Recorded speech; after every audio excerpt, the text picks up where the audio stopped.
Kita lanjutkan dialog bersama Bung Azam, Bung Rely, dan Prof. Ibnu. Prof. Ibnu, tadi ketika UGM sudah memberikan pernyataan, sudah membenarkan bahwa Pak Jokowi adalah alumni, kemudian hasil lapor juga sudah bilang identik. Masih perlukah Pak Jokowi menunjukkan ijazahnya di pengadilan untuk kasus pencemaran nama baik? Ya, kalau yang terkait dengan pencemaran nama baik, saya kira tidak perlu ya. Karena itu kan perasaan pribadi yang merupakan istilahnya hukum itu delik aduan absolut yang terhadap ungkapan-ungkapan, nah gitu loh. Jadi bukan masalah ijazahnya. Kalau masalah ijazahnya yang kemarin itu misalkan sampai naik harus kan itu. Atau misalkan sekarang yang digugat di Solo bukan di Jogja ya, dimungkinkan bisa dimintakan, tergantung hakim kan itu di pengadilan. Tapi kalau terhadap pencemaran nama baik fitnah itu adalah ungkapan dari ekses dari suatu perbuatan yang dilakukan. Jadi yang dibutuhkan bukti tadi ungkapan-ungkapan tadi. Apakah ungkapan ini bagian fitnah, apakah ungkapan ini bagian suatu penghinaan. Jadi fokusnya bukan fokus tentang ijazah lagi, sudah bergeser. Dan itu Mbak. Nah, kalau kemarin itu misalkan ada pemeriksaan, ada ijazah asli, lah baru kemarin bisa seandainya di penyidikan. Kemarin, tapi kan sudah diserahkan, sudah lewat. Nggak tahu nanti Bang Azam kalau minta gelar ulang perkara lagi dihasilkan mungkin juga bisa. Tapi kalau di Solo bisa. Kalau fitnah enggak itu ya. Bung Azam, polisi kemarin juga memberikan saksi, koordinasi juga dengan Dewan Pers mau periksa tampaknya podcast ini. Anda khawatirkah ini bisa jadi pintu masuk untuk menjerat pidana ataupun juga menggunakan pasal UU ITE? Jadi gini, kalau bicara pencemaran nama baik kan 310 KUHP, bicara fitnah 311. Nah, kalau ya itu clear lah ya. Mungkin kalau ITE 27. Nah, kalau sekarang ada jeratan yang dilebarkan kepada kasus pasal 32, 35, ini saya kira sudah jauh sekali. Nah, kalau diarahkan ke situ, itu kan ada pasal pemaksaan, kira-kira begitu ya. Kalau misalnya ke arah yang tadi Prof juga bilang, ini hanya cukup di pencemaran nama baik dan fitnah, saya setuju. Tapi gini yang paling penting. Yang paling penting coba Prof Ibnu jawab juga nanti bahwa ada putusan MK, Mahkamah Konstitusi 105 dalam kurung PUU 22 dan 2024 yang isinya pejabat negara, ya kan, pemerintah, korporasi maupun kelompok masyarakat itu boleh dikritik. Artinya maknanya tidak perlu lagi melakukan proses. Ini kritik tadi kalau dari. Ya betul. Saya mau minta tanggapan Bung Rely dulu, Bang Azam. Diangkat di Kepres 30 oleh Prabowo sebagai presiden, dia sebagai pejabat tinggi Danatara yang gajinya juga mungkin ratusan juta mungkin ya. Dan ini yang disuruh 17.000 triliun kurang lebih ya. Bung Azam, kita membahas dulu tadi menurut Anda podcast ini sebenarnya adalah bentuk kritik, Bung Azam. Sebentar dulu, kita tahan dulu. Bung Rely, kalau dari Bung Azam ini sebenarnya adalah bentuk kritik. Kalau menurut Anda, podcast ini sebenarnya masuk ke pencemaran nama baik kah? Ya, kawan-kawan ini kan melakukan podcast di sejumlah podcast. Ada podcast Pak Abraham Samad, ada podcast yang lain dari kawan-kawan itu. Serangkaian itu ya untuk menentukan podcast ini salah satu bentuk itu kan nanti ada pengadilan ya. Kalau kita sebagai relawan Pak Jokowi, kita meminta proses hukum yang telah yang telah dilaporkan oleh Pak Jokowi di Polda Metro Jaya, karena ini delik aduan, maka laporan tersebut belum bisa diproses kemarin karena ada laporan di Bareskrim oleh saudara Egy Sujana dan kawan-kawan, dan sudah Bareskrim kemarin fix 100% nyatakan ijazah Pak Jokowi asli. Maka proses selanjutnya ya sekarang ini laporan Pak Jokowi yang ada di Polda Metro Jaya. Itu kalau kawan-kawan yang lain sekarang ini mungkin diperiksa kesaksiannya di podcast itu ya itu penegak hukum ya ranahnya ya.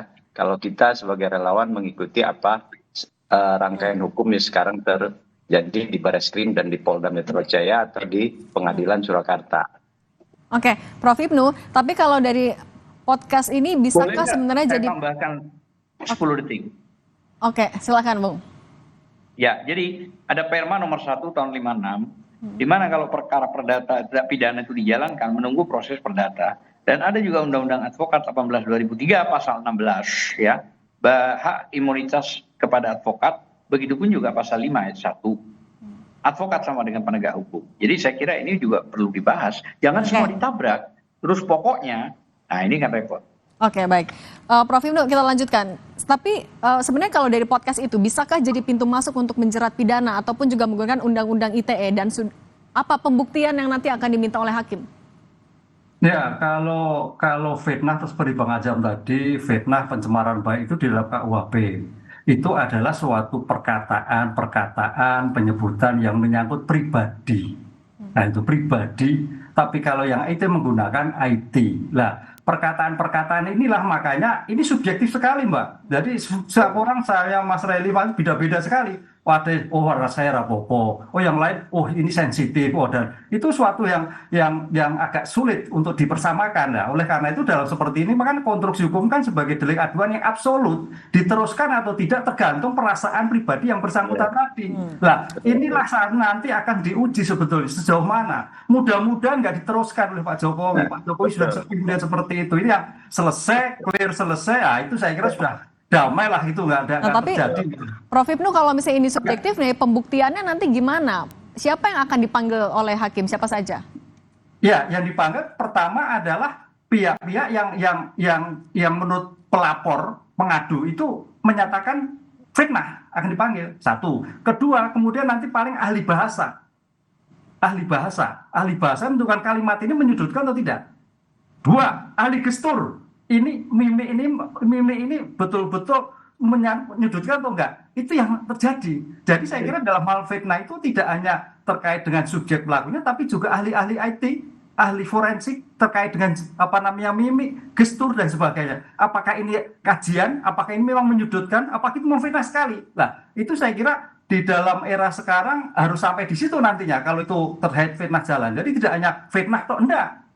Karena kali mimik seseorang itu sangat menentukan, oh ini benci, oh ini menyudutkan, oh ini dan sebagainya. Gitu Mbak, saya kira nanti kalau memang ini jalan, saya kira juga Bang Azam bisa memberikan suatu argumen-argumen tentang substansinya, tentang mimiknya, tentang perkataannya, gesturnya. Saya kira itu akan dinilai oleh majelis hakim yang dalam persidangan pencemaran nama baik. Nah, gimana Bung Azam, kalau tadi ya bisa memberikan juga argumen, apa yang akan Anda siapkan?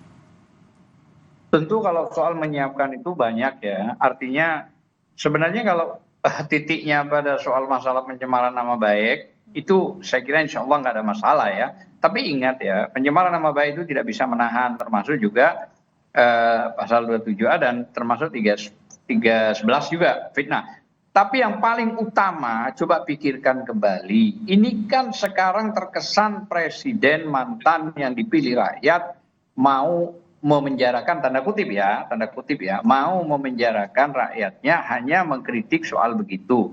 Padahal justru dengan dikritik begitu sudah dibuktikan misalnya melalui Mabes Polri, alhamdulillah punya ijazah, walaupun harus dibuktikan lagi nanti. Nah, ini yang terkesan bahwa penguasa yang dipilih rakyat tetap misalnya ini ngotot akan memenjarakan rakyatnya. Nah, ini ironis, tapi mudah-mudahan semua, kalau soal masalah siap, kami siap lah menghadapi, nggak ada masalah itu. Kami siap menghadapi, asal maksud saya jangan menggunakan pasal-pasal yang tidak tepat, tidak pantas, dipaksa-paksa terus ke arah penahanan dan penangkapan. Nah, ini yang tidak fair maksud saya. Oke, Bung Reli, itu gimana kesan yang bisa timbul dari seorang mantan presiden mempidanakan masyarakatnya, kemudian memaksakan juga pasal-pasal, gimana tanggapan Anda? Ya, jadi kan Pak Jokowi ini kan sudah dari beliau presiden ya, terus masalah ijazah palsu, Presiden Pinocchio lah, PKI lah, sudah disampaikan terus-menerus. Waktu Pak Jokowi itu presiden kan, saya sendiri melaporkan saudara Rocky Gerung ya. Karena Rocky Gerung terus melakukan hate speech ya, sampai kita laporkan, ditolak laporan kita di Bareskrim ya. Terus saya sampaikan kepada Pak Jokowi, kata Pak Jokowi jangan, itu mereka itu saya nggak akan melaporkan. Nah, terus berulang kita laporkan terus sampai saya sendiri ya pernah datang ke Pak Jokowi karena laporan kita ditolak. Udah, jangan, kata Pak Jokowi, nggak usah. Arti saya minta kuasa karena harus ada kuasa ya dari yang bersangkutan. Oke. Nah, karena ini sudah keterlaluan ya, apa yang dilakukan kawan-kawan itu, akhirnya Pak Jokowi, apa yang disampaikan beliau di Solo kemarin itu, ini sudah sangat keterlaluan. Dan saya sampaikan kepada Roy Suryo waktu kita di studio ya, baiknya Bung Roy Suryo akui saja kesalahan, kata saya sampaikan, tapi terus ke apa yang dilakukan ini terus kawan-kawan ini terus tidak percaya, terus ini tidak pas, ini salah ya, jadi mau sampai kapan? Selalu disampaikan bahwa ijazah Pak Jokowi itu tidak betul. Bahkan kemarin datang ke Komnas HAM seakan-akan ada penekanan, tidak ada penekanan, nggak ada, sama ya, Pak Jokowi diperiksa, dipanggil sama ya. Karena kita sebagai warga negara biasa ya melakukan hal seperti itu. Masalah ini semua ya kita kembalikan ya kepada penegak hukum sekarang. Oke, Ya. Prof Hipnu merangkum semuanya. Artinya kalau menurut Anda, untuk kasus yang menurut Anda tadi subjektif, pencemaran nama baik, baiknya ini dilanjutkan secara proses hukum atau diakhiri secara damai saja? Ya, karena ini sebagai subjektif absolut dan ini sudah selesai, saya kira Pak Jokowi juga merasa sedih kan gitu, mantan pimpinan, lebih baik ya nggak diteruskan, Mbak, menurut saya. Nggak ada untungnya kita memidanakan, kan sudah ada pembelajaran semua pihak kan gitu kan. Karena namanya suatu memidana itu juga tidak ada untungnya sama sekali kan gitu kan, gitulah. Oleh karena itu damai, terus baik, udah clear, selesai gitu. Mungkin seperti itu. Ya. Prof Hipnu, terima kasih. Bung Azam Khan, terima kasih. Dan Bung Rally Regen juga terima kasih. Sudah berbagi di Kompas Petang. Bisa ya 10 detik aja, boleh? Oke, boleh Bung Azam, singkat saja, singkat. Oke, singkat aja. Jadi Prof Hipnu sudah ngerti bahwa ini delik aduan, absolut jelas. Maka orang lain selain orang yang menjadi korban itu sudah gugur, tidak akan pernah bisa melaporkan. Karena yang bisa melaporkan adalah orangnya langsung, itu yang disebut delik aduan absolut gitu loh ya. Dan sekali lagi saya hanya menambahkan, presiden orang Solo orangnya sabar, yang mau kira-kira ke arah memaksa atau apalah saya nggak tahu, tapi yang jelas benar kata Prof Hipnu, kalau sudah mau disudahi ya silakan, tapi kalau mau dilanjutkan juga monggo. Bismillah. Assalamualaikum. Oke, Bung Azam, terima kasih. Terima kasih semuanya, selamat petang, sehat selalu. Terima kasih.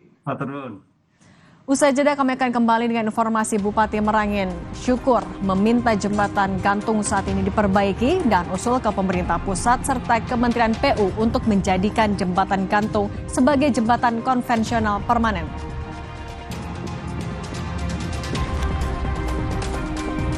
12 hektar lahan milik BMKG di Pondok Betung, Tangerang Selatan, Banten yang diduduki ormas direncanakan akan dibangun gedung arsip BMKG.